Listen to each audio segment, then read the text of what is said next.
we're going to cover other methods that can be primitive, can be advanced, but can be commonly found in survival guides that are not friction.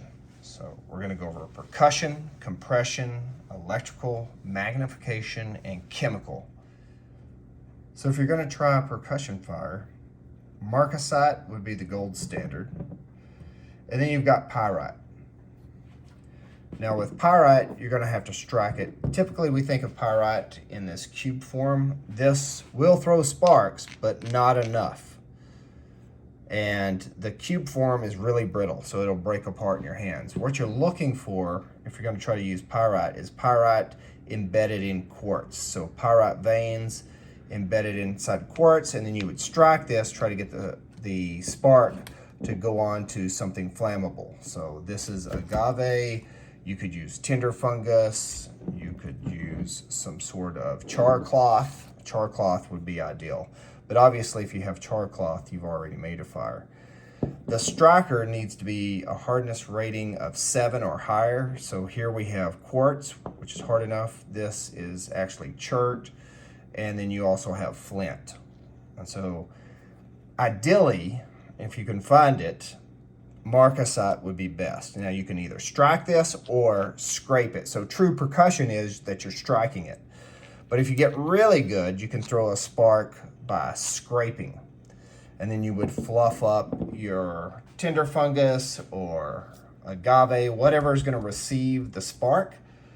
You want a lot of surface area so that that spark can expand into an ember. And then I'll show you a video of this skill actually being performed. If you're going to do this, make sure you wear some sort of gloves. Your hands will get extremely dirty and it's hard to wash off. So that would be true percussion. Now there are other forms of percussion. Smolder.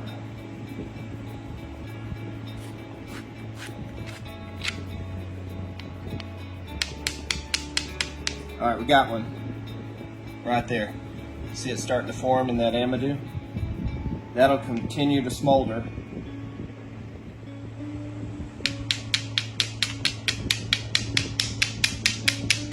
Oh, we got one. That one looks like it's gonna make too.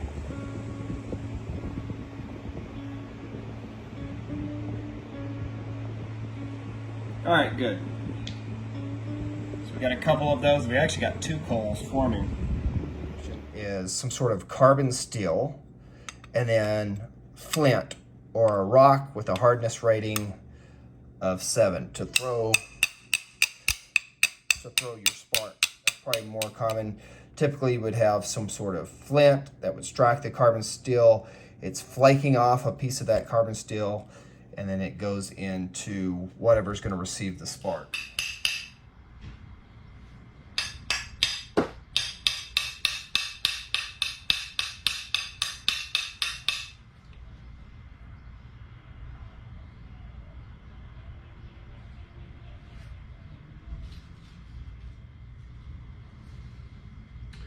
All right, we take the glasses off.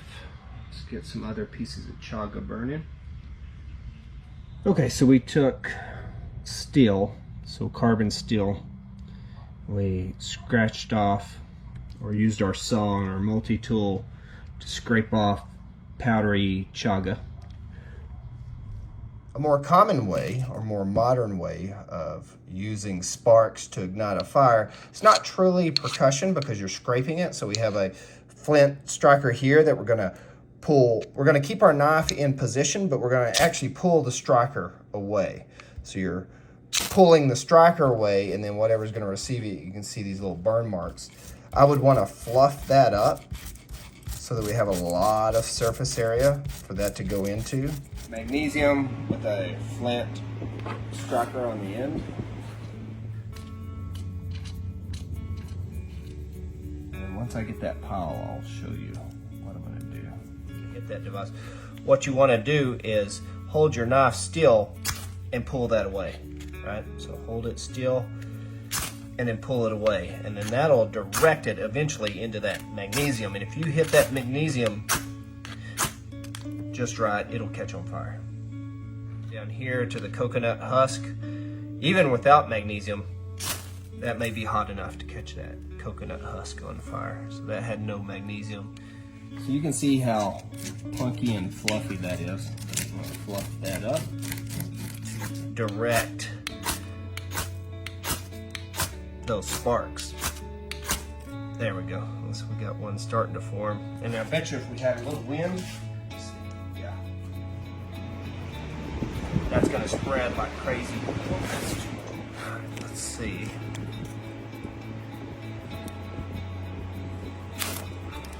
Oh, there, we got one. And that one might stay.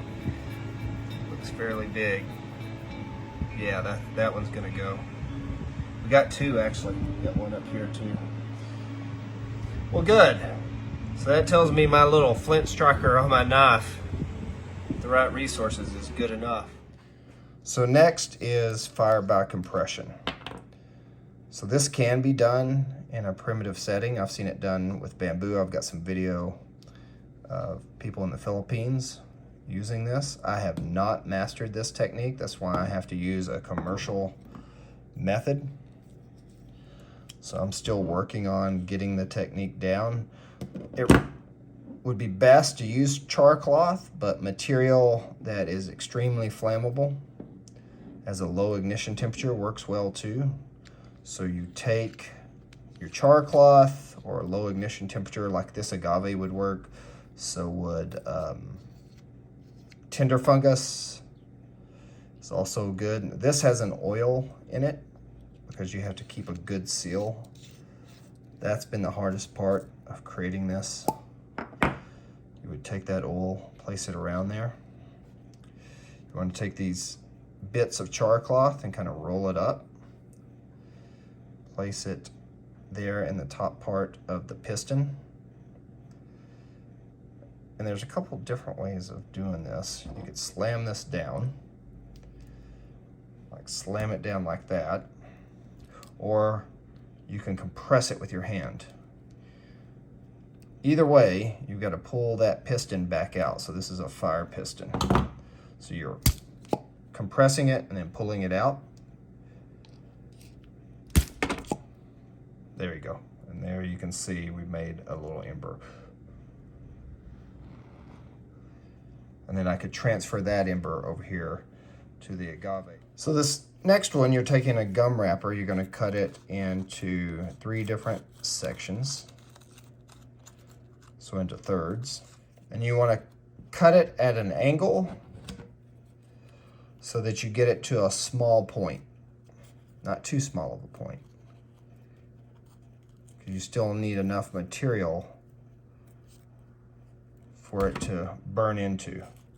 Once you have that cut, you're gonna take this piece to the positive, this piece to the negative, and then you'll hold it there and then it'll catch on fire. And you can use that to ignite a fire. So instead of just having an ember, you actually have a flame. So you can use that like a match. These ends do get hot, so you've got to be careful that you don't burn your hands. If you have fairly thick calloused hands, you won't have an issue with it.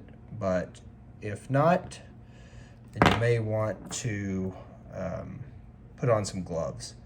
This is a quick way, as long as you have a battery that's got fairly good charge. I know that AA's work. I'm pretty sure that a AAA will work as well, as long as it's got a full charge. Another common way to make fire with electricity is steel wool. This is good to have in a first aid kit, mainly for starting fire. So you just touch that to the poles, and this steel wool will take a spark fairly quickly. You can drop that on something that's a little bit more flammable, and it will take off very hard to put out. So don't store your battery near steel wool because it'll take off if it even slightly touches that steel wool. Just a small amount if it comes in contact, and it will spread like crazy. All right, next is a chemical fire, and potassium permanganate can be mixed with water. You gotta be really careful how much you use. There's a specified amount that needs to go in to water, so per 1 gallon. It's a good idea just to write the appropriate ratios on the bottle itself, and that can go in your first aid kit so that you can treat water. Glycerin is good for sunburns, for wounds, and if these two mix, they catch on fire. What you've got to be careful of is that if you have these in the same kit and this bottle leaks, your whole kit could go up into flames. So you put a little drop of glycerin on here, and it'll take off here in just a second. You just got to give it time for that chemical composition to go together. Highly flammable, really easy to start a fire. And I didn't put much, so about a quarter size would be ideal if you want to see it actually go into flames, but you would have all your plant material on top of that, or place your tinder bundle on top so it would catch that flame. Put the potassium permanganate here. It doesn't take much.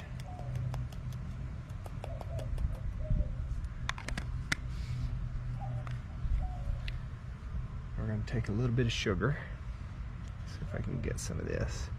Sprinkle it on so you keep some sugar in your first aid kit. Both of these have uses in first aid. I'm going to stir that up a little bit. It won't start as quickly as glycerin. It actually requires a little bit of pressure, a little bit of heat, a little bit of friction. Let's put just a little bit more on there. So you need a good flat surface where you can press these into each other. But they both can be used in a first aid kit, so that's why they're useful. And the advantage over sugar, table sugar, compared to glycerin, is glycerin, it's almost instant. So if those two accidentally mix in your first aid kit, there's going to be a fire in your first aid kit. But with sugar,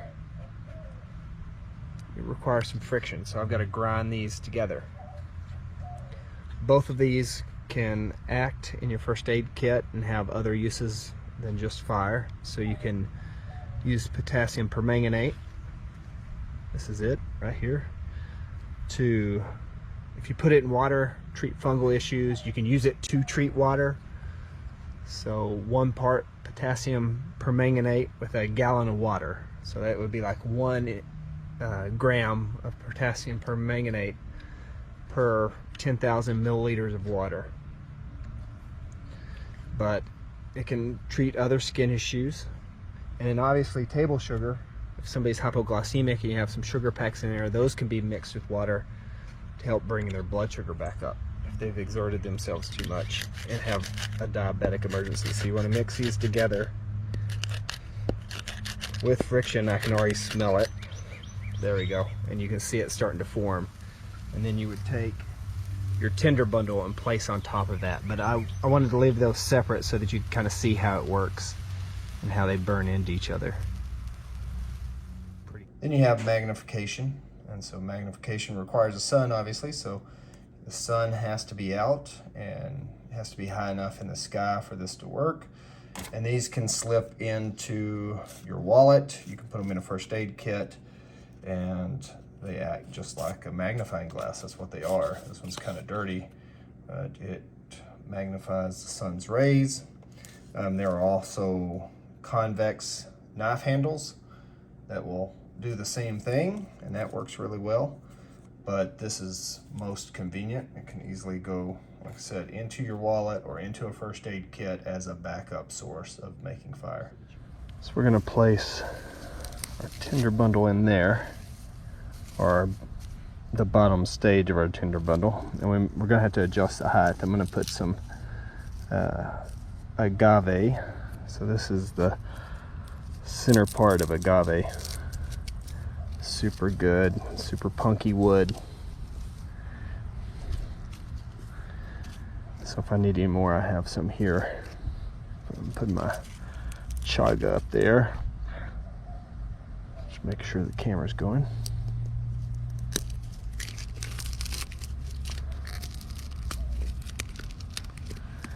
All right. So there is our agave for the centerpiece. We'll take out, I'm gonna place the chaga right there in the center to hold the coal. Go ahead and take out our card. We'll get the high threat. So now we got to find our spacing here. Actually, I'll probably just hold this since I was putting it in place last time, because I just need to get the chaga going. If this was something that was harder to ignite, I would place it up on 2 logs. And so you can make your TP fire, so like a TP frame for your fire around these logs, and they don't have to be this big, they could be smaller logs. This being placed, as long as your logs aren't going to block out the sunlight, it'll be good to go. So that chaga, that chaga's already going good enough. I mean, we could have had it going much faster than this, right? I'm just making sure it's got a good char before I stop. So that was a little bit overkill. So now I'm going to press all this stuff down in the center so that I don't even have to pick up my tinder bundle.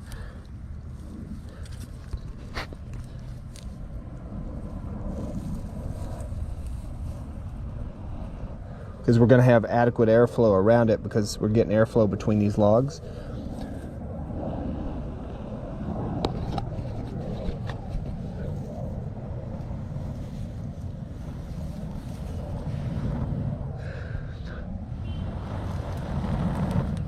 And that agave will light quick. It's a low ignition wood. And that grass was not perfectly dry. I know it looks dry, but I only cut it last week, so it hasn't had a lot of time to dry.